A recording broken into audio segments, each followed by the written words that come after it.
Fine. Okay, we are going live now.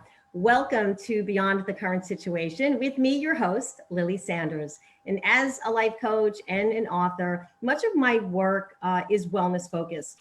And I help people connect the heart, the brain, and intuition. And understanding that when these things are aligned and connected, that the body really has the potential to jump on board and also be healthy and function and serve us well. And that is one of the reasons why I'd like to talk today. But we really need to love, revere, honor, respect our body, show honor to this vessel that we are born into. And one of those ways that we demonstrate this love and honor is how we feed it. So one of the most complex or complicated parts of the human body is the brain. And I have been recently focused on brain health as it relates to the speed of thought processing and clarity and sharpness and even illness prevention. So we know that there are certain foods that are considered brain food that nourish the brain. And this is not a secret. I remember over 24 years ago when I was pregnant with my son that, there are specific foods that we feed the fetus for brain growth and for optimal health. And so why would you not eat the suggested foods that feed your own brain? So this question and many, many more is why I am super excited to have my guest, Stephanie Rimka, on today. Actually, she was with us once before on my show, and I'm happy to have her back. Dr. Rimka is a holistic brain optimization specialist. She is a chiropractor, and she focuses on integrated neurotherapies as they identify and address the root causes of mental illness and also learning disorders and also chronic illness. So she has dedicated over 25 years of learning the best practices in functional medicine from some of the best masters. And again, like I said, she's been on our show before, and I'm happy to have her back. So without further ado, welcome, Dr. Rimka. It's great to have you on this current episode of Beyond the Current Situation. Hi, Lily. I am super excited to be here and see how I can help you and any of your listeners really optimize themselves today and moving into the future. Yeah. Okay, great. And before I get into, I do have a plethora of questions. Okay. Just if you can take us back for those. Actually, we didn't even discuss this when you were on last season, but take us back to that aha moment, if you will, in your life when you decided, I believe you were in Detroit, when you decided to become a chiropractor. Oh, yeah, sure. I've had a lot of aha moments. That was a definite aha moment, though, that was a very pivotal moment where I left the allopathic Western medical thinking. And I really didn't even know what I was kind of jumping into. And my chiropractor tried to warn me. He said, make sure you understand, if you do this, you're always going to be a salmon. You're going to be swimming upstream against the current. And they're not going to like you and accept you. You got to be willing to take that on. He's like, you good with that? You're good with not having the white jacket? And they're going to call you a quack. And I said, yeah, like, sure, I'm 22, right? Yeah. And not really understanding sometimes what kind of a toll that can take on a system, but that did happen. So it was a moment of, I'd been getting adjusted since I was 16. And what sparked me to go was an injury to my back, was pain injury from a soccer game situation. And in Detroit, we play in the snow. If it snows, that don't matter. You're playing, and it happens it'll happen in the spring, unexpected snow. So it was very cold, and we play in a shorts and a t-shirt because our coaches wouldn't allow any long johns. That's not going to happen because you look like a pansy. You better be tough in Detroit, right? That's just how it works. And I actually fell off a 6-foot fence after the game and spasmed up and hurt my back pretty bad. And my mom took me to a regular doctor. They gave me some pain injections and some pills. It knocked me out for like 30 hours or something. So It was bad. I missed a whole day of school and I was super into my grades and performing well and stuff like that. And I had to miss practice, which made my coaches mad. This was a tough thing for me. I'm like, what was that? And I said, I don't want to do, and I didn't like how it felt. I'm like, I don't want these things, right? So my best friend told me to go to her brother, who's a chiropractor. I was like, okay. So I've been getting adjusted for a while and didn't really understand bigger picture. I just knew I performed better. I recovered better. I would get adjusted before games and after games, and he would pop things back into place. I'm like, just knock it in. And I'd go back to the field and stuff. Sometimes he'd say, slow down. I'm like, I'm not slowing down. Just bang the hip back in the joint, and put it back in. And I've got a field to get back to. Exactly. I got people to devastate. So just get it together, right? Very competitive undermethylator for those who don't know what that is. That's me. Okay. So at 22 though, so I went through college and I had a little bit of an existential crisis in college where I said, I don't really know if I want to become a physician anymore, because maybe this is just ego driven, because there's a lot of just stuff that went on. So I'm really reevaluating it. So I said, like what? Now I need to know. What do you mean? Like what stuff went on? Well, what made you reevaluate? Because I have a lot of college followers, so maybe this will help. Okay, well, this is not my aha moment, but this was another aha moment. I got really sick in college. I became a vegetarian, and I never made these connections until much later. So I was a very high performing athlete and student. I became a vegetarian. I started having a lot of cognitive issues. I gained about 50 or 60 pounds, and then I broke my back. I broke L5 in a soccer game. So ended up with 2 broken ribs, a broken L5, and a concussion in a soccer game, right? So and in the hospital that night. So that was like, how does this 19-year-old, whatever, how does this happen, right? But I started becoming a vegetarian. I look back now like, oh man, I ruined my bone density real fast. Yep. So that happened, and I was just getting worse and worse, and things were happening, and I'm gaining weight, I'm tired, I'm having trouble thinking, and blah, blah, blah. I'm going to the health clinic all the time. And you're fine, you're fine, you're fine. I'm like, I am not fine. Like I have to sleep 12, 15 hours a day. I can't even function. I used to work out 3, 4 hours a day. Now I can barely do a flight of stairs, like what's going on? And one of my friends finally, and I thought it was mono because I had that before. I'm like, this is mono. I'm tested negative. I'm like, oh, what is happening? And one of my good friends, Erica Geetson, still friends with her today, with another college, we had a phone call, and she goes, it sounds like you have a thyroid disorder. That's what I sounded like until I got the stuff. I was like, what? So I went back to the 5th time and said, so can you check my thyroid?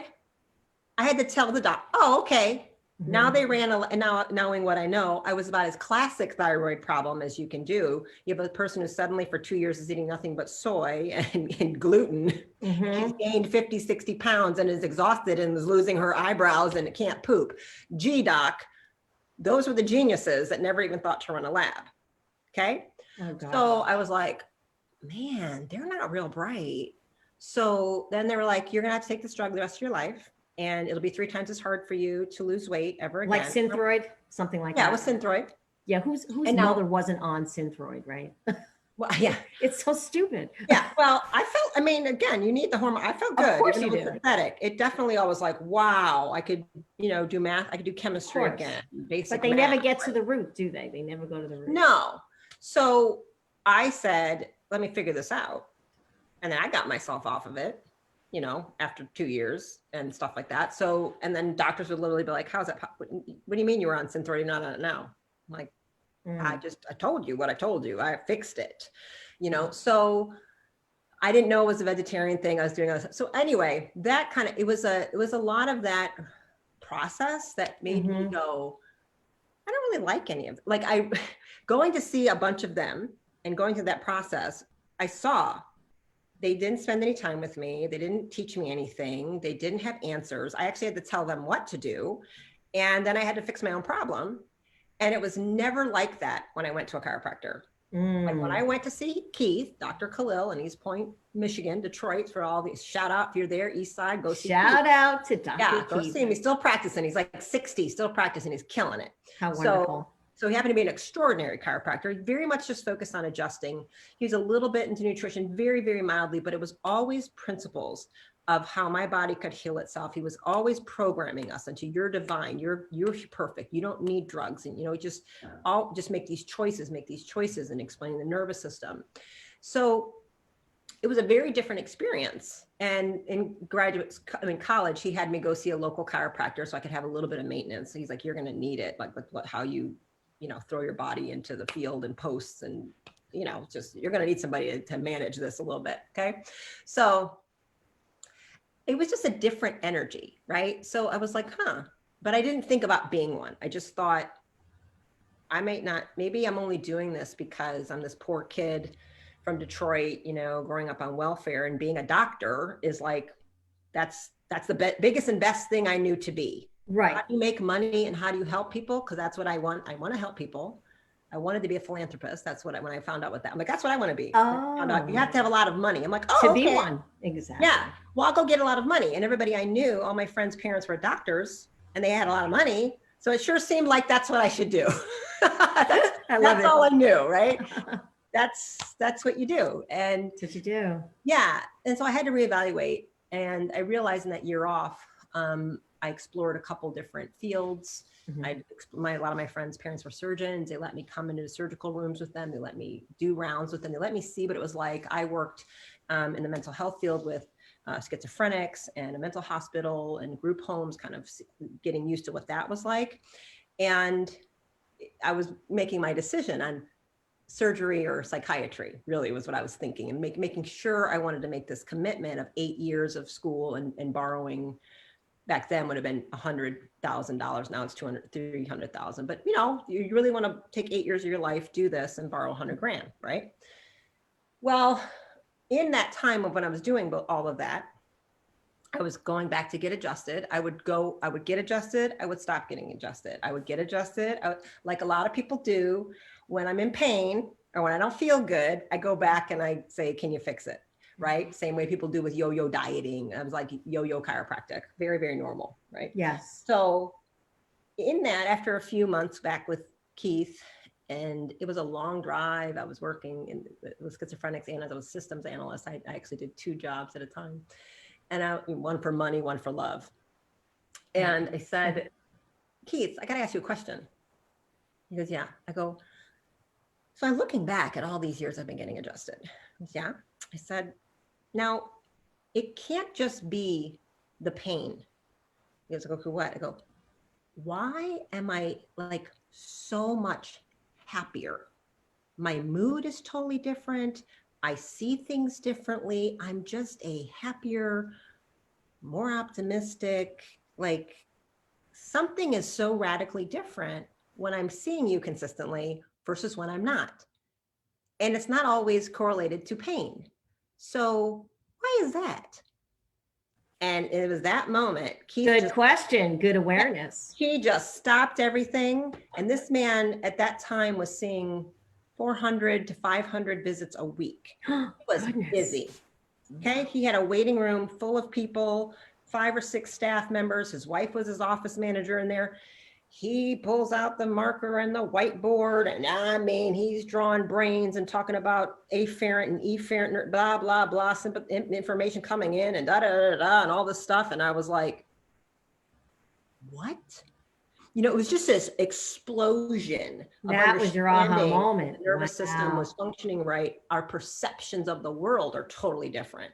So what I would see and then would be altered, possibly. How I processed it could be altered. And then my output, therefore, could be altered. So you're not even interacting with the world correctly because you're not even perceiving things. And I was perceiving in a clearer way, therefore, and working in a different, and my reactions, my outputs, my emotions were different, more accurate, and changing every interaction I had and changing, right? It blew my mind. And so I said to him, I went, wait. I went and just like, boom. I mean, his wife came in and was like, Keith, you are backed up. He's like, I don't care. They can wait. This is important. And I was like, it was a moment. We were like, and the whole office was like, shit, something's happening in there.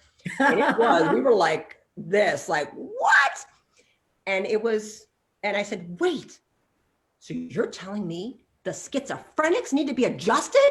He goes, yes. I went, shit, that's what I'm doing. And he was like, what? I said, yeah. How do I do it? He goes, Atlanta. I said, okay. And that was it. And I said, well, hang on. You know, if you're giving up the white coat and that title, you're giving up a lot. Be sure, because if you're going to be a surgeon, Stephanie, I want you to be the best damn surgeon that ever was. And you know what I mean? But if you're going to be a chiropractor, I want you to be the best damn chiropractor, and just know this, you're going to be a salmon. And I was like, yeah. And I was like, you know what? My ego's good. Like I'm good. That's wonderful. So that was the thing. And 6 months later, I moved to Atlanta and went started grad school. I love that. And how was that connected with, or what was your why then to maybe like specializing in brain optimization then, you know, as it was it mental relates to health. mental illness? It was all schizophrenia, bipolar, people who are drug addicts, alcoholics. Yeah. What drew you to that? It's an interesting and very, very well needed, very much needed, you know, area that not a lot of people are drawn to. I think it's fascinating. No, I think it's fascinating. I think I just grew up with a lot of crazy. Okay. Yeah, it makes so my sense. whole family, I mean, at that point, my brother was a drug addict at that time. Since I was about 10 or 12. And so crack. So I went through all of that, from even drug dealers coming in my house with guns at me and in attempting to firebomb our house to get money out of him robbing us consistently for 10 years without us even knowing, faking robberies. Yeah, it's common. And my clothes would be gone. I would come home, my basketball shoes would be stolen. The TV would be gone. This would be my mother busted her ass constantly trying to replace as a bartender. That he kept doing this, and he was just sick. My brother's been clean for 15 years. He's been clean very long time, but it took a toll on him. He was in and out of prison 12, 15 years because of it later, because he started stealing things. My other brother's an alcoholic. My father probably would have been alcoholic if he was in prison my whole life. His father was in prison. My uncle was in prison. They're all in prison. So my life was prison, alcoholics, drug addicts, you know. That makes sense now. My brother also had a learning disorder. So my brother, had he been born, he became a crack addict because the school systems, and we went to incredibly good private Catholic schools, but nobody knew what dyslexia was. He'd already failed 2 grades by the time my mom drove an hour and a half to find a psychologist that said, he's not stupid at all. He's actually got a really high IQ. He can't read because of this thing called dyslexia. Right. Well, he was already emotionally devastated. He was already, his self-identity was destroyed, you know. Of course. So we had no choice, you know. Yeah, no, of course. It really breaks my heart. I tried to get to the kids before that happens to them. It ruined his life. It ruined my mother's life. I mean, really. So when you finally take a drug that makes you feel normal, because you feel like you're just a stupid idiot and you're anxious. I mean, he only went to like 10th grade of high school, right? So it's that. Yeah. But he's doing well now. Yeah, he's all right. Yeah. I mean, it's a lot of pain. I mean, he doesn't even have all his organs and half his legs titanium. I'm telling you, they go through rough shit. Yeah. And the whole family. I mean, well, I had to, of course, they don't go. It's not easy. It's not easy. A lot of that would have been, had he been born today, somebody at the school would have identified that much sooner. Now, not all schools do it well. They still traumatize these kids with dyslexia. They still traumatize kids with ADHD. They still ruin them, and they give them anxiety disorders from the bullshit that goes on in the classroom. So I said, I'm going to learn all these brain therapies because I don't know how to fix it. Good for you. We're going to go in here and we're actually going to unlock it and fix it. And it takes a lot to do that, but so you got to learn a lot. Yeah. It's possible. And it's not only the school system, it's not only the ones that are supposed to be showing leadership in the schools, but then you have the kids that are making fun and you know, because that's what they do. Yeah. You know, so they don't know any better. They don't know any better, but because again, just, you know, just really learning even how to treat, you know, each other and, you know, and yourself, I think really helps in the social way as well. Yeah. but which really, one of the things that I want to ask you an interesting question, because um, I was really taken back when I was first writing my book, Truth to Triumph, and I was doing a lot of research. And again, I was always into the brain and the reptilian brain and, everything I could get my head around. And one of the things that was really very, very exciting to me was the heart brain. And um, it was really, to me, very interesting because it talks about like this. I think, what was it, 1991 or something? They talk about like the uh, neurocardiologist. He discovered that like this data showed that there were these sensory neurons that were discovered, and that these like brain-like neurons information and make these decisions that were, I guess, separate from or independent of the cranial brain. And I found it to be really, really super cool because it kind of showed us that, that the brain, that the heart is not just here to pump blood, that That's not what it does at all, actually. Right. That it has. It's not a pump. That's a lie. So yeah, and that but that it's not, that it has a distinct relationship with the brain, the heart and the brain. And so I was curious what your thoughts are on that, since you are a specialist with the brain. Yeah. Like, what would you agree that there's this distinct connection between the heart and the brain? Yeah, you have to agree or you're an idiot. So, so there are distinct brain cells. Basically, it has its own brain of sorts, which makes total sense. I mean, it has to establish a certain rhythm and pace, independent of almost any. You know what I mean? The heart and the brain have to do these they're the only things that can't like pause very long. You know what I mean? They can't stop working. Good word. Pause. Yeah, they cannot pause. They can't do much pausing, right? You can go a long time with some things kind of, the liver can tap out for a little while, the pancreas, like you're not going to do great, but like, you can live. Mm-hmm. Those stop for a very short amount of time and you are dead. Okay. So they take tremendous energy.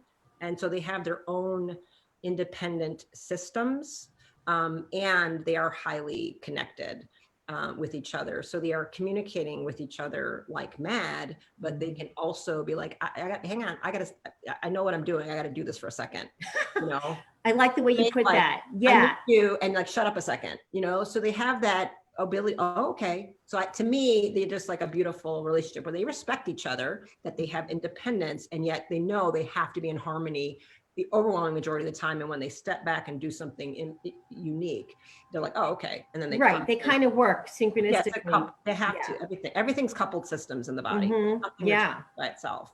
So that makes sense then, because when I, with my methodology with connecting the heart, the brain with intuition, again, it's that trilogy that, it doesn't mean that one is overpowering the other. They kind of work, when one needs to do their own thing, but in the essence of their connection is there all the time. What about when it comes to the brain then? Let's talk about brain food, because, you see a million articles, you hear different things, you see different nutraceuticals. What are considered brain food? So I would probably disagree with a lot of what people think are brain foods. It doesn't mean those things aren't. It's just, it definitely has the American Dietitian Association agenda behind it. Yes. And the American Dietetic Association recommendations are run by a religious organization that is a vegan organization. So that's where all the recommendations are coming from, and have been coming from for a very long time. And feel free to research that, but that's where it's coming from, not from science. So that's why you'll hear a lot of these things, top brain foods, and like walnuts are always in there. That's real low on the list of brain food, actually. Like, I'm like, Okay, because if you start thinking about, nature and humans, how they're connected to the natural environment, you aren't coming across walnuts real often in real life. Okay, so if that was truly, that is not how we became human, was gathering a bunch of walnuts, because we're in competition with a plethora of animals who are way better at foraging that stuff than we are. True. So true. Okay. So people seem to forget that there weren't grocery stores 2 million years ago, and you had to get what you could get. And what we were very good, what made us uniquely human was that we figured out how to crack open bones and eat brains and bone marrow. Right. Hunt and eat. Yeah. But no, that was actually, we were scavengers at first. Scavengers. Yes. So yes. we learned, though, we did something, and we could do something unique that the chimpanzees and gorillas and other kind of primates couldn't figure out. And as we figured out how to crack open a skull of an elephant, a woolly mammoth, right, or whatever, and had that amount of brain tissue, which is like 20% bone marrow, because it's inside a bone, could feed that family, that tribe, that pack quite potently for a very, very long time. So what do I think is brain food? Brains, followed by bone marrow, liver, meat, fatty, salmon, oysters, things with very high omega-3s, very high methionine, bones, eating cartilage and bones, right? Skin, all of those things. All of those things that the FDA says don't eat it. It's high cholesterol. Yeah. The brain is saturated fat and cholesterol. It is 70% fat, saturated fat and cholesterol. You are an animal, so you should be eat. So what are you? What am I made of? Saturated fat and cholesterol. Right. And why would I not eat saturated fat and cholesterol? Every cell in the human body, the liver's job is to sit around and make cholesterol and wrap it up in different packages to do things. That's a main thing the liver's doing: cholesterol, repackaging, bundling, and sourcing things out. It's that important. A whole organ spends a lot of energy. And then every single cell in the human body, except a red blood cell, every single cell makes its own cholesterol in addition. How in the hell is eating it bad for you? That's a great point. Right. And which brings me to a question. And I don't, do you want to finish your thoughts? No, I'm done. I mean, those are the main foods that I like to eat. And look, if you can handle it, eat brains. If not, get it in a freeze-dried capsule. Bone marrow, fatty bone marrow like crazy. Fatty meats that ate than what they're supposed to, grass-fed, grazing, wild, that eat what they do, because the omega-3 ratios and the nutrient ratios are better. They're low deuterium. I won't get into what that is too much. Oysters and clams and liver, organs, kidneys, thymus, right? Liver seems to be a very special nutrient powerhouse. And then the majority, definitely fish and shellfish, again, if you put that in there. And the big kind of rule, the best thing, if people just ate fresh is best. Yeah, fresh is best. So, like sushi. For every reason. For every reason. If it's like beef, it should be like really rare, right? Ultimately, no, well, it's not about rare, about fresh, right? Because you might eat it rare and that might be like 4-month-old beef. Oh, I see what you're saying. So of course it has to be fresh. Yes. I'm talking fresh kill. I'm talking, if you're going to eat plants, it should be 3 to 5 days old, picked, not 3 to 5 weeks. Yeah, at the most. 3 to 5 months, which is what most people are eating. From the grocery store, yeah. I've been so into my garden. I can't, what a difference. Yeah, it's a very different plant. Right? It's alive. It's alive when you're eating it. After that, the nutrients just kind of go. But what's interesting to me is just spinning off of what you just told me. What's really interesting is that the first thing when you go for a quote unquote well visit to your conventional doctor, they do your blood work, and the first thing they want you to know is what's your cholesterol. Right? Yeah. And the second thing they want to do is put you on some kind of medication to lower your cholesterol. They don't tell The you most what's good, profitable what's drug bad. in history. No, let's be clear. They want to put you on the most profitable drug class in history. You And heard it. You heard it, folks. It hasn't even been around that long.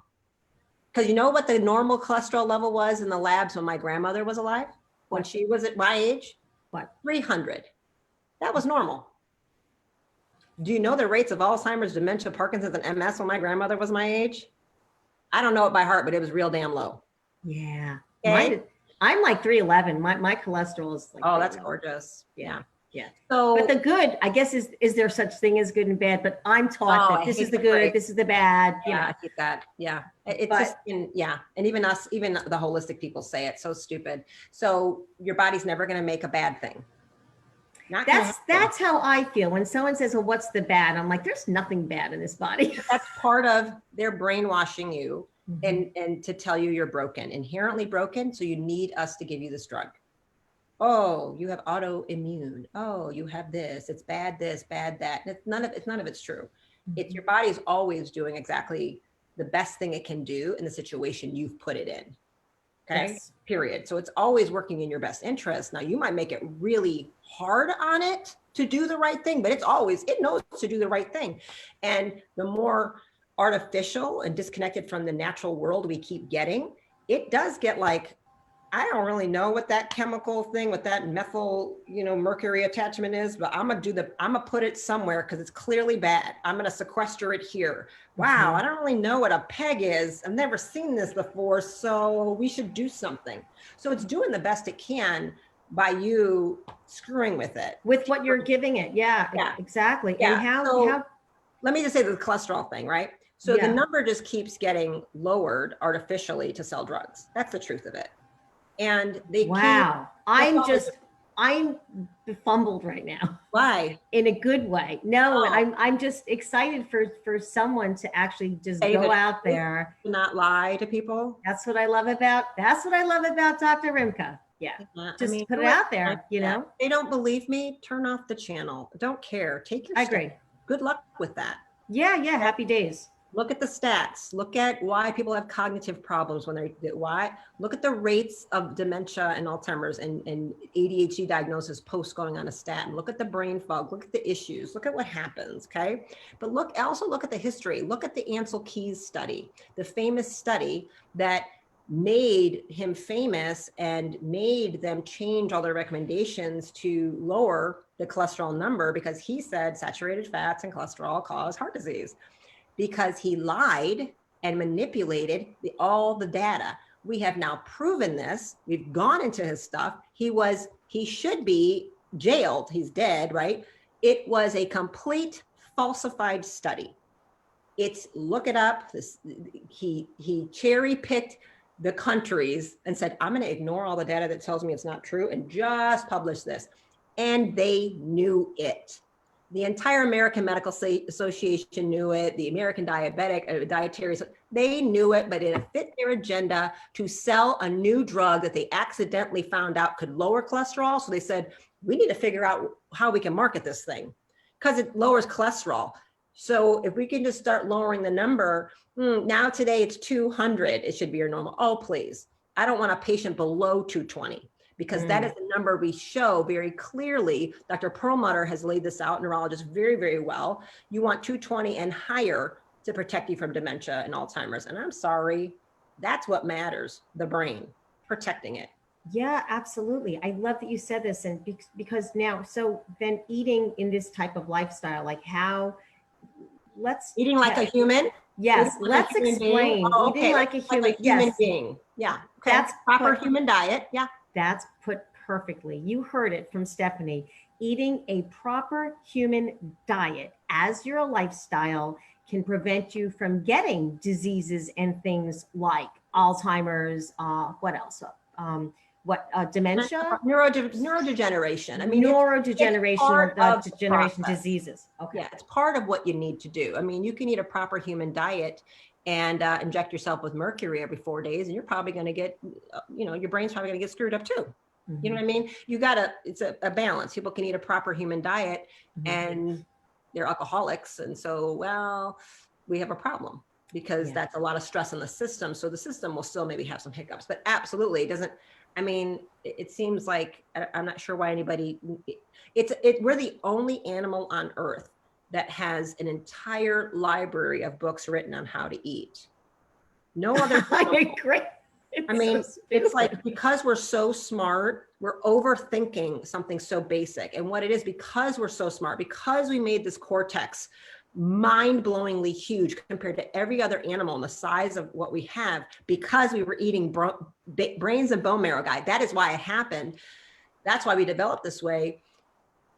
We can overthink things a little bit though. So it's really cool that we make all these cool things and technology, and we can learn to fly, and like it's amazing. But the more we move in technology, the more we forget how to just observe nature and allow it to teach us, because there will be no double-blind, placebo, randomized, clinically controlled study that will ever teach you more than observing nature and respecting natural law.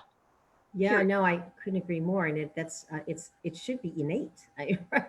Well, it was. It was. And when you start when they started telling you nature was bad, things were dirty, bleach yourself, disinfect, bleach the food, bleach everything. Everything needs to become white. We have to sterilize and wash it off. And anybody who's brown in any way is evil and dirty and bad. So clean, right? Mm-hmm. It's when that agenda started coming along.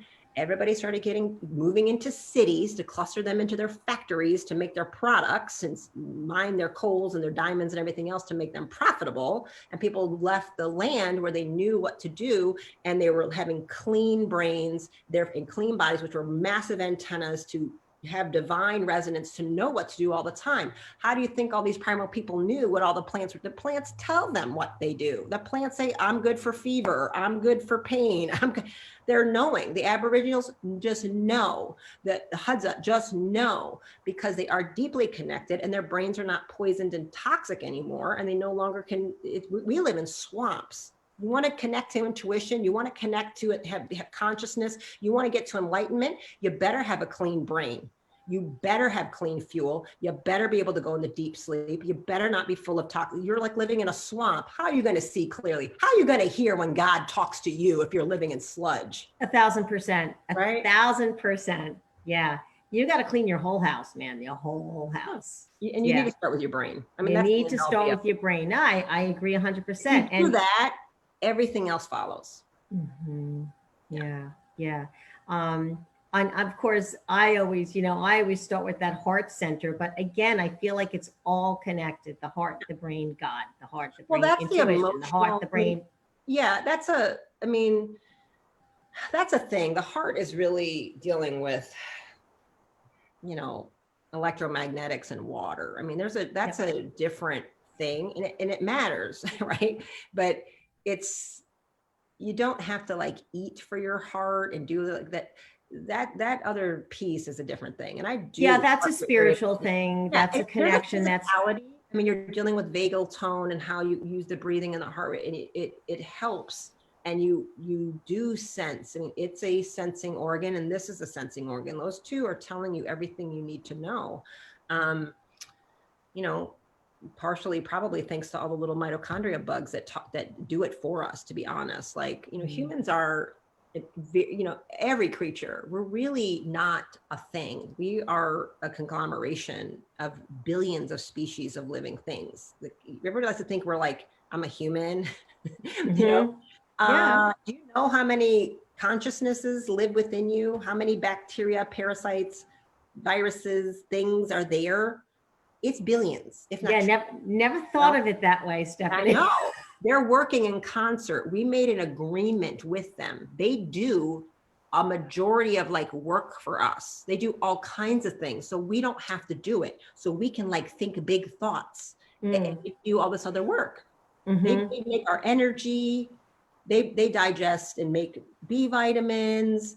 They attack. They're half of our immune system. They're like, what? I'll handle it. We use leverage their RNA and DNA, so we don't even have to have that much. Right. This way, our conscious experience can like just handle much larger things. Yeah, because we work together and we keep them safe. the world is a very hostile environment. So we said, sure, come on inside, go for a ride. I'm going to need you to do something for me. I'm going to need you to do something. And they're like, awesome. Because my colon is like a really safe place for E. coli. Right? Mm-hmm. Interesting. It's a very, a lot of bugs live in me. I give them safe harbor and they work for me. Mm-hmm. It's a symbiotic, beautiful relationship. Only when you do things and you ruin the symbiotic environment for them, can they get you sick. And they're just trying to tell you, like, we don't have balance down here. Like, this isn't good. Why are you giving antibiotics? Why are you drinking chlorinated water? What the hell is that drug? What did you just do to me? And you wipe out one band, and then the other guys, oh, they're gone. So why don't we just replicate like crazy? That's what happens. Candida is a part of you. It kills things for you. But if you kill the things that keep it in check, now it's going to overgrow. Now you've got a problem. Mm-hmm. Because we are doing things to damage our system. But that's not how people think of it. They think of that as a bad guy.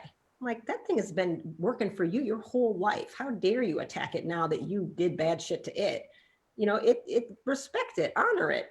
Yeah. And right to my point that I said right in the beginning of this podcast is, we really have to respect and honor, right? And revere and love that this body, this is our vessel. Even if you want to come back to this world and incarnate 100 more times, you still have to go through it in this body right now, right? In this here and now. I want to ask you a question because I know that some people are going to want to know, because we're talking about the meat and the liver and the brains and the cartilage and the bone marrow. I don't eat brains. Let's make that clear, everyone. It's not like she's eating brains. You should be eating brains. You can eat brains. I have patients I hear goat brains are incredibly delicious. But I asked you and you told me brains. Yeah, but you can get them in a capsule. Heart and soul. Yes. You can get them. And I'm like, oh, cool. I'm going to start ordering, brain capsules. They're freeze dried from grass-fed animals, New Zealand, Iceland. Usually it's a very, that they're treated very differently. I use Heart and Soil and have a coupon code to sell them on my website. Right. So now. Yes. I think I've seen that. I've heard of that. I eat liver, I eat heart, and these jerky crisps are delicious, but I don't, I've been incredibly disconnected from nature. I'm a kid that grew up in Detroit and I was a vegan for 12 years. What the hell do I know about how to cook heart? I have heart in my freezer. It's been there for like 6 months. I don't really know what I'm doing, right? I've thrown out more liver and kidneys and things, and you can imagine, because you have a year and a half. I'm like, well, I still haven't cooked it. Yeah, right? It's too old now, right? Yeah, so you kind of go, well, just make the easy way.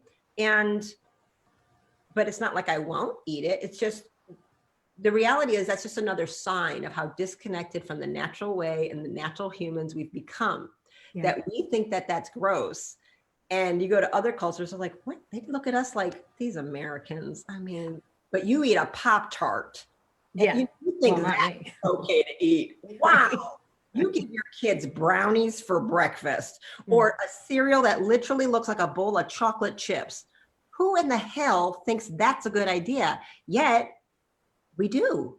So we're disgusted at liver, and you're eating Pop-Tarts and Ho-Hos. You know what I mean? Like, yes, I do know what you mean. I have to say, my mom did Gatorade. I don't even know what the hell that is. Well, what's in it? I know, and it probably, if it stains a child's lips, imagine what it does to the inside of the stomach. My mom actually, she used to try and, we were poor also, but she tried to, and liver was cheap. So we had liver like in the pan once a week. Liver when I was a kid. You had it. We had it once a week. We always had liver. You have to have your iron. I ate cow tongue, octopus, caviar. This was just the normal. Everybody ate, kind of. My mom's Indian, so we maybe ate little things a little bit different. So you had some more exotic foods than maybe other people might have. And Detroit is a very multicultural city, so we ate a ton of Arabic food, a ton of Greek food. It's just very normal. But yeah, I have Mediterranean in me, and so like farro, right? That ancient Mediterranean grain. So to grain or not to grain, what do you think? I happen to. I'm mostly on just a protein diet. I do vegetable, but I will take that grain over any other legume or rice or anything. Makes me feel fine. Do I eat a ton of it? No. Yeah, they're tricky. And some people, so you got to just know it was introduced into the diet 10,000 years ago. Hmm.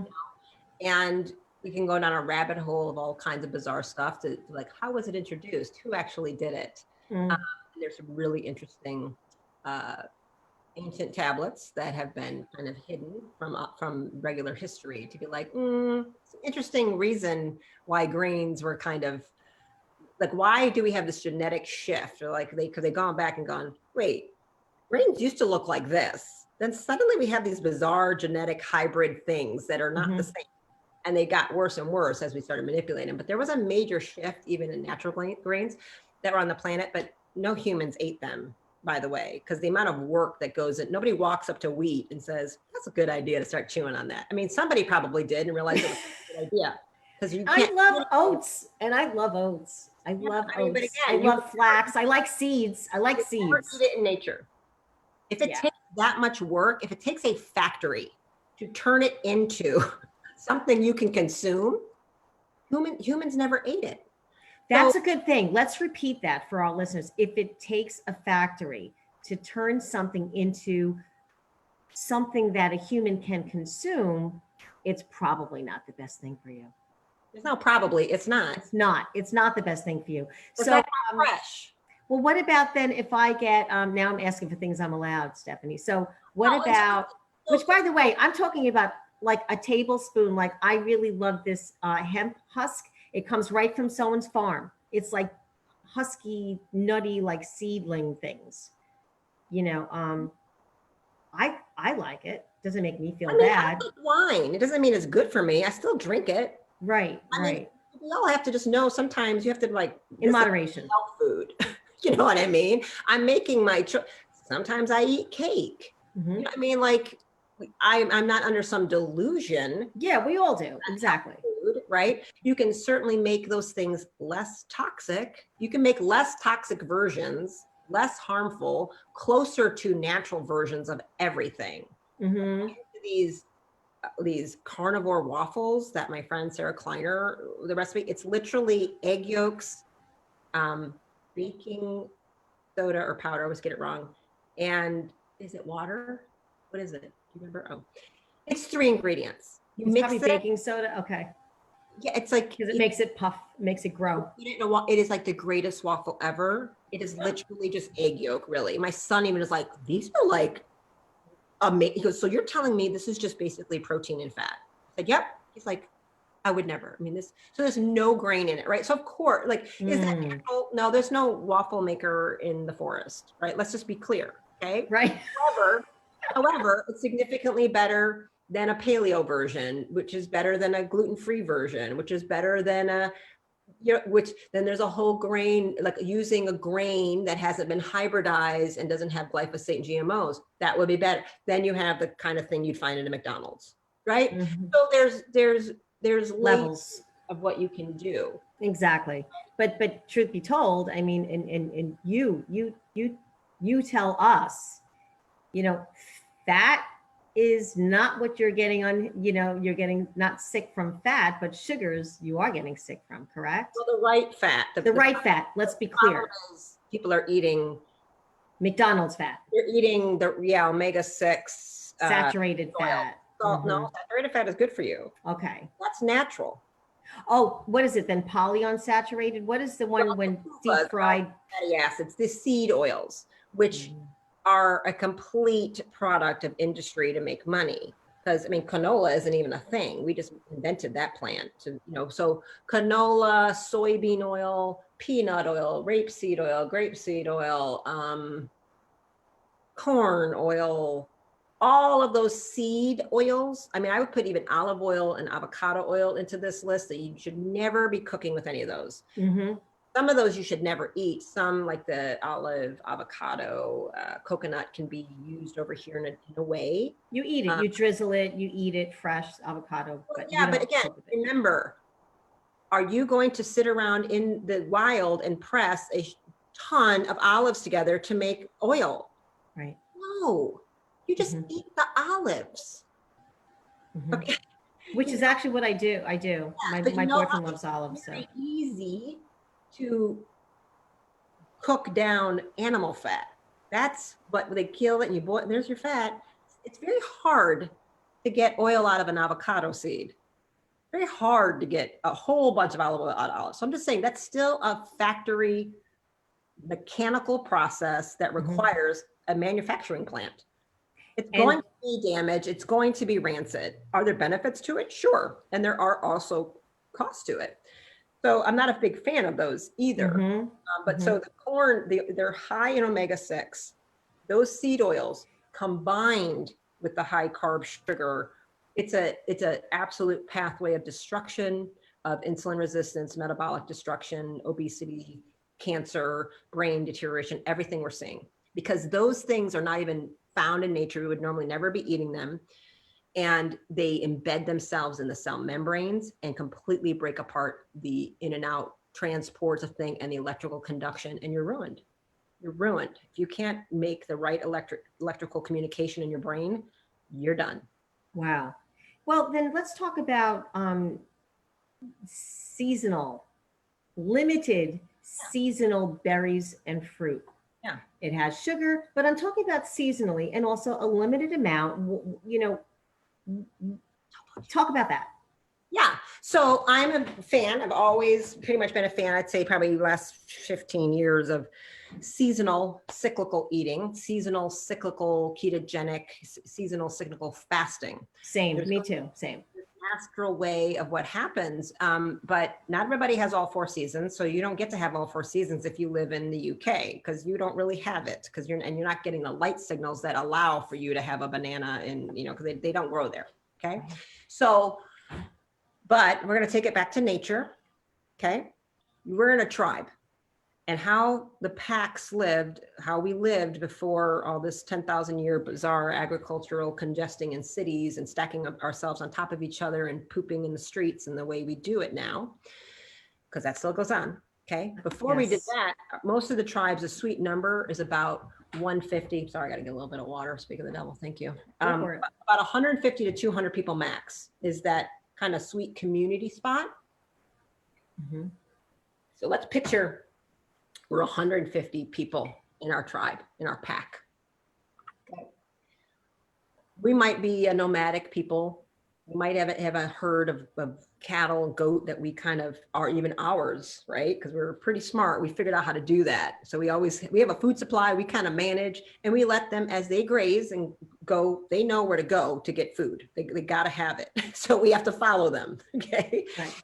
So, because in real tribes still live like this right now. Okay. We don't have electricity. We don't have guns. We don't have all kinds of things like that. We don't have refrigerators and stuff like that. Okay. We're going right back to the grassroots. Yeah. And people still live like this. Yes. Go study the Hadza. This is how they live. Okay. So if you've ever, I actually saw 2 posts today on Facebook, and it's so cute. People they're complaining about how the deer ate all their strawberries and ate all their tomatoes and ate all their whatever. These are people with gardens and fences and caging and all kinds of stuff.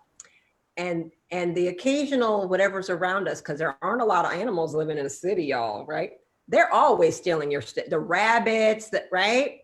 Yes. Imagine we're in the real wild. Do you know the competition you have for when there happens to be a random peach tree or some berry bushes that are growing? What do you think by the time the people got there? What the wild boars, what the, all the antelope, but all the little rats, creatures, rodent things, birds have done to that berry bush. And it could be a bunch of them. Let's say we got a whole bunch. And you got 150 people to feed. How many berries do you think you're going to get to eat that day? This is a very good point. You still aren't getting enough to put into a Vitamix and make a giant smoothie. No, but a little handful. A little palmful. If you're lucky. If you're lucky. That's so interesting that you put this. You're in competition with animals that know how to do this. And you are not going to win if you come up on a wild boar. You know what people do? They get the hell away. Unless if they see a bunch of wild boar at a berry bush, do you think they want the berries? They want the boar. Mm-hmm. They're going to get the boar if they can. Exactly. But people don't usually hunt them when they're eating the fruit because it actually makes them a little bit crazy. All the sugar makes them a little bit crazy. So they got to kind of wait till they move on. So they let the animals go at it. You can't fight. We can't compete with them that way. Mm-hmm. So the That's idea that interesting. we were just foraging around and like, Lion King fairyland, that and we would come across fruits all the time and just be able to, oh, you want 5 more apples? Like Never, the Garden of Eden. never happens. It's really funny because I do a live during the spring and summer season, a walk in Lily's garden. I have about 5,000 followers that are always every day they're waiting for me to show them the new things in my garden. And one of the things I remember last year, I was like, and this is my second year now with this garden. So it's just coming to be. But last year, I was like, darn, I'm like, you guys, I could barely get raspberries because those birds are eating all my raspberries. And, You're not in the wild. You're not in the wild. And I'm not even in the wild. And then I had, whatever it was squash. It was a squash. And I was like, I come in, I'm like, son of a gun. I go, some critter ate this in the middle of the night. But I thought, you know what? And I always feel like this because the deer also, there's no deer where I am specifically, but there's a lot of deer where my brother lives. And, they'll eat your flowers and your strawberries and whatnot.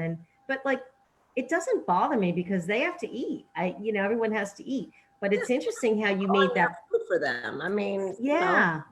I see people toiling in their gardens and they have like, they're so proud of like their 2 little cucumbers this big. I'm like, So, you think that would sustain you and your family? If you are, you're delusional. Yeah, no, I know. Trust me, if I was in like the country in a farm area, I would definitely have some chickens. I would. I'm a huge I'm a fan of eggs. They're easy. Yeah. You could do them a million different ways. You could do a million different things with them. It's in comparison to meat, it's inexpensive, right? And again, you have to get what's fresh. It's potent. It has choline. It's pretty much one of our most potent sources of choline, which is critical for brain performance. Well, thank goodness, because I love it. I have the yolk. I don't cook it a lot. I don't cook it through, and I seem to be thriving. Now, speaking of thriving, question. I wanted to ask you this last season when you were on, and I think we ran out of time or one thing led to another, and I never asked you. So I'm going to ask you today.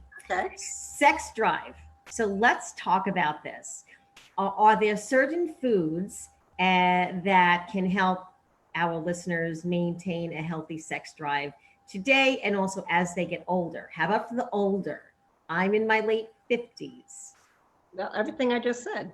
Everything. So all of the same food that also works with your sex drive, your libido, and all. Well, and if you're performing, if you're healthy, right? If you're healthy, work.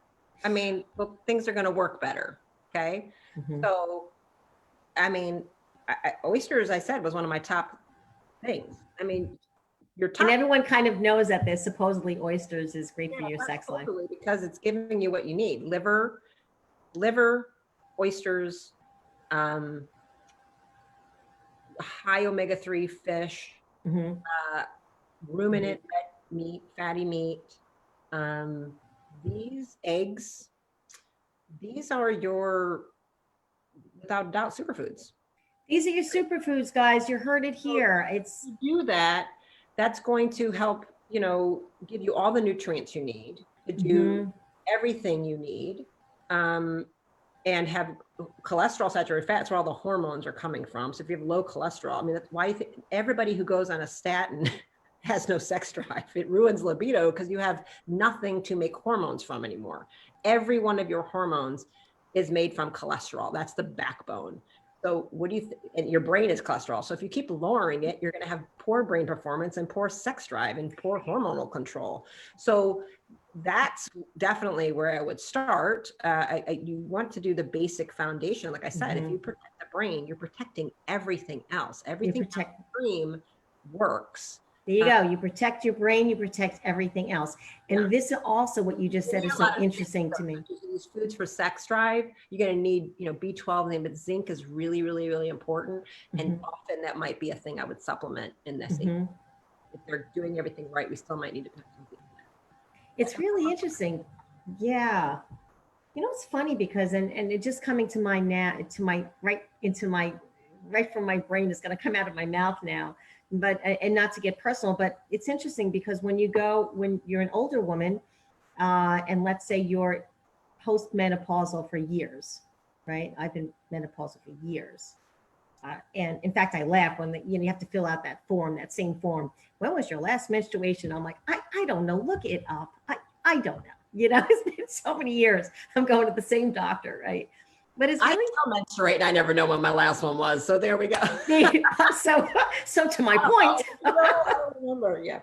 It's so funny, but when sometimes the practitioner, the RN or someone will come in, a nurse will come in, or the assistant and say something. They'll look at your age. They forgot my age, and they look it up and they say, oh, did you need any kind of synthetic, of course, any kind of whatever, to make things easier with your, intercourse? And I'm like, no, I'm fine, And I'm thinking to myself, first of all, because I research everything, I'm not a doctor, but I'm like, those things are not supposed to really be the best things for you anyway, right? Those things, I don't know what you're talking about. It's something to lubricate, but it's something where you would either eat it, ingest it with a pill, or you would put it up inside of you so that you're not dry or something. Not a thing I know about, to be honest. Yeah. So when as you get older, like in 10 years from now, the doctor will go, and look at your age and think, well, maybe she needs this. I don't go to those doctors. You know what I mean? Yeah. So it won't happen to me, but. So we've heard it here again, as long as you're eating those proper foods. Well, I mean, we do have plant medicines for reasons. I'm not an OBGYN. I have good friends that are, and I can talk about, and they're holistic. And I love my OBGYN, but he's not holistic. I don't know those magical moments I don't advise anybody on that. I'm a brain person. I'm not a person. So I don't know. But it's an observation that I just really kind of had. Yeah, if you're doing well, things work better. I am a fan of bioidentical hormone replacement therapy, however. So I'm good with that. I'm good with hormone optimization. You dial that in. I'm a fan of growth hormone, peptides. So there's lots of things we can do to be optimizing, because we are living very disconnected to nature, highly connected to technology. It is taking a toll on us to live, sit, breathe, work in a house, under lights, in a car, on planes, right? I'm in the house with lights exposed. I'm not outside in the sun where I should be, right? So I'm missing out on all that sun nutrition right now to work. And the majority of us do that all day. So we're missing out on a lot of things, and we are aging faster. Our hormones are being depleted faster. I think there's artificial destruction and abnormalities from the diet, from the light, from the living, the lack of movement, the lack of muscle development, stuff like that. So, I mean, if you look at women, in Aboriginal tribes, the Hadza tribes, the Maasai, I mean, they are ripped and packing and don't have hormonal problems, and they can have babies real late compared to what we do. And many of those cultures, there's not a menopause. They don't do what we do, actually. So I don't even know how normal that is, or if this is just a product of a grain-based carbohydrate technology, electric light bulb lifestyle. We don't really know, unless we could go back 500,000 years and watch what those people did and run labs on everybody and see what is a normal menstrual cycle even like for a woman. We don't really know. I like that, Stephanie. It's funny because what I love about gardening that I started during COVID, during that, this global lockdown a year ago, what I really loved about the garden was being out in the fresh air, the sunlight, it just felt so natural. It That's one felt of the many so good. beautiful things that came out of um, the crisis of 2020. I will call it that because I could say Yes. words, but The life event of 2020. one of the beautiful things was a lot of people got reconnected to nature Yes. and realized city life isn't actually fulfilling and we're missing something tremendously. People are leaving cities like crazy. They're moving to different states. They've had time to go, this is not living, actually. Yes. And they've also, even as a coach, in different ways. yes. And even just having to, even though it felt at first they felt forced, people were reinventing their lives. They were reinventing their careers. They were taking huge career pivots. They were restructuring the family work life where they were working from home. They were starting businesses from home. Their children were going to, that were in college, were studying from home. People started buying homes. I know here on Long Island, New York, larger single family homes is in, not smaller ones, because everyone's working from home. So there's been a lot of, yeah, I think if you were looking at the light in the crisis, it really did bring you back to the simple things in life and the things that really matter, right? Yeah. Speaking of what matters, I wanted to ask you who, if anyone at all, or what, it could be a what, could be a what, who inspired you the most in life thus far? Oh, God. There's just too many people. Oh, that's good. I mean, yeah, I think people are amazing. And I didn't used to always think that. I was a very cynical child and could always see the monsters everywhere, right? Mhm. Very much could see, there are monsters and, victim kind of thinking. And I go out of my way to see astonishing things, but, it might sound cliche, but I'm going to say my mom. Oh, no, it's those cliche or hallmark Yeah. I don't even look. sentences are the best. I don't need to look. I I saw what, love that. yeah, I saw what she did. If I talk, I'll probably cry, but I like warriors, Mm. you know, I like people who are down and in it and have courage and are gritty. That's my mom. So, Mm.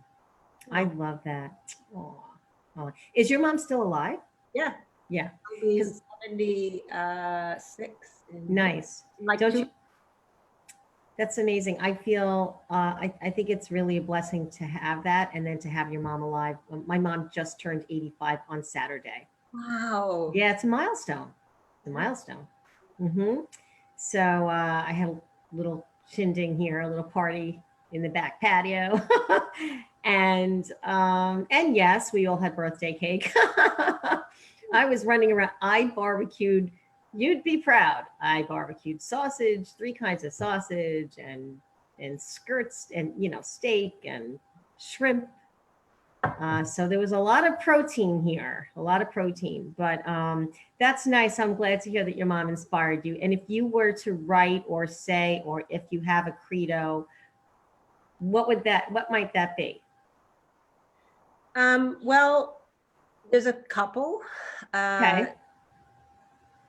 a the thing I kind of always want my patients to know, and the Mhm. thing my students and my courses that has helped me the most when things get down and out. I'm not saying I don't sometimes get catastrophize and get hopeless, but the We all ultimate, do. We all yeah, the do. ultimate thing for health and healing, certainly, and then it really goes to all spiritual growth as well, as the principle of everything is happening in my highest and best interest. And when you can come to accept that, it takes away so much of the fight and struggle, even when something catastrophically painful happens. Now, I'm not saying I've gone to that level of consciousness that when horrible things happen, I'm instantly like, well, it's in my best interest. Losing people you love to accidental death or things, that's hard. I mean, and there's grief around that, but I have definitely grown to a level in my life, and I want the patients to understand that.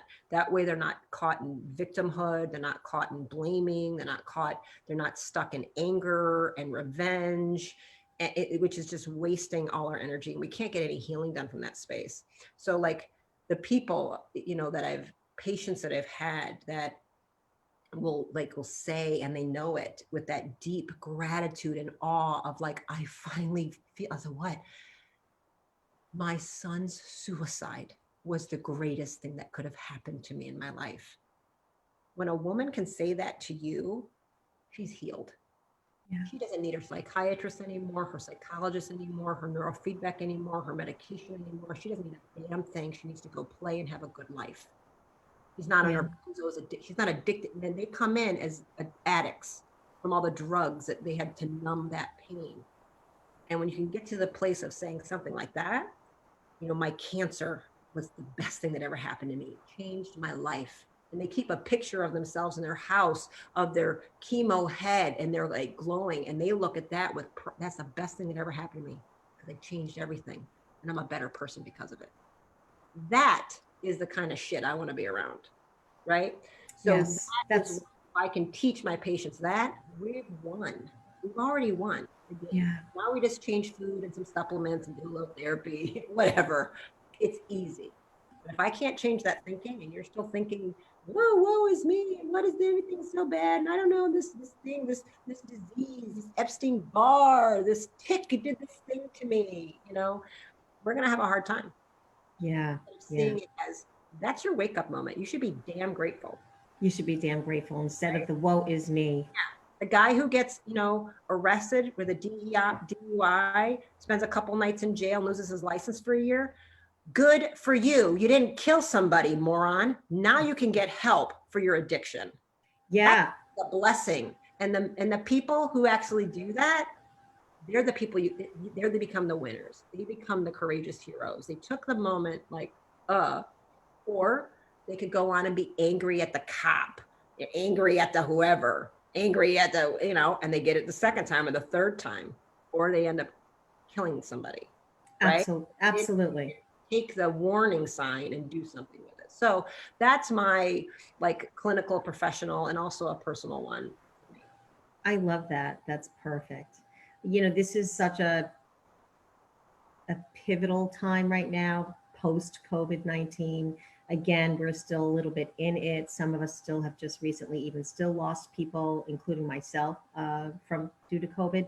But I do, again, I said this earlier, I feel like as a global community, we really are striving more to stay healthy today in the present moment.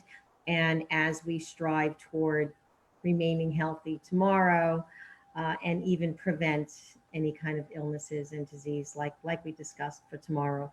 So thank you, Stephanie, for being here. Thank you for your openness and for enlightening us all today and showing us a way to eat day to day, just day to day human.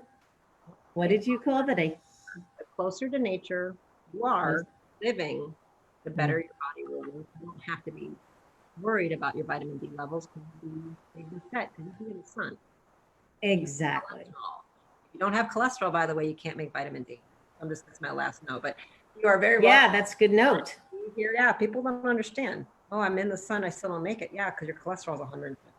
Yeah, so all of these things really matter. And so for today for your optimal health, for tomorrow for your optimal health. So you can connect with Dr. Rimka by visiting, I suppose, her website at brainsolutions.com.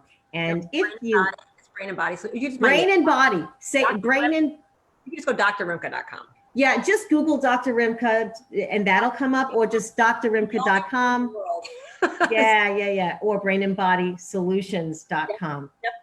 Thank you so much. If you liked this podcast, please give it 5 stars, share it, and subscribe to Beyond the Current Situation. Thank you. Thank you.